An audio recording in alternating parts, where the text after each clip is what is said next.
Hello guys! Welcome sa aking YouTube channel, ang Kuya Marius TV 7588 o Variety Content.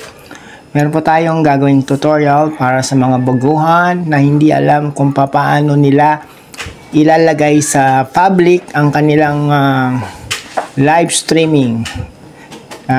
Kasi po sa mga baguhan, yung mga hindi pa monetize, ang ginagawa po ni Lolo ay itinatago nila ang inyong live streaming. Pag kayo ay nag-live, pagka-end ng live ninyo, yung pong mga live streaming nyo hindi agad na pupunta sa public. Siya po ay ginagawang private ni Lolo. So, ganito lang po ang gagawin ninyo. Dapat meron kayong YT Studio para mabuksan nyo sila. Ito po yung ating YT Studio. Ayan, ito oh. Yan, ito yung YT Studio. I-click lang natin. Ayan, di na-open na yung channel natin. Tapos, hanap, di ba ayan, nakalagay shorts, live, playlist. Tapos, ang gagawin ninyo, itong sa live, bubuksan nyo lang siya. Ilagay nyo, view all. Ayan, click nyo lang itong view all. Tapos, hahanapin nyo yung naka-private ninyong video.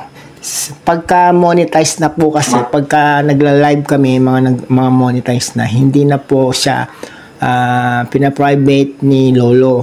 Sa mga baguhan lang po niya ang ginagawa yung pagpa-private kasi meron pa minsan nire-review pa ni Lolo yung inyong mga live streaming, baka meron siyang CPR o yung mga music na nasasagap. So, pwede nyo pa siyang ayusin.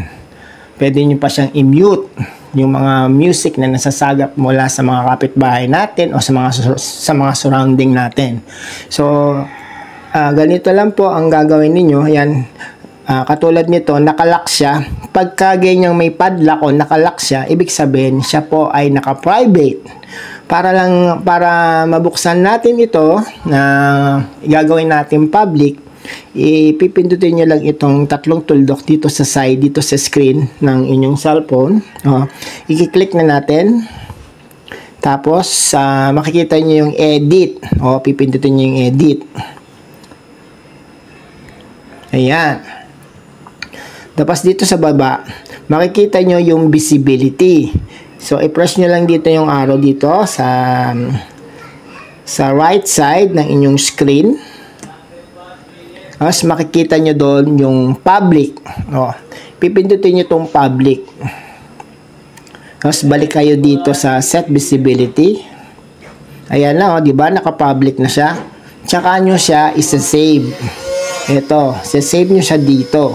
Pipindutin nyo yung save. Yan. Naka-public na siya ngayon. Ayan. Tingnan nyo, wala nang nakalock.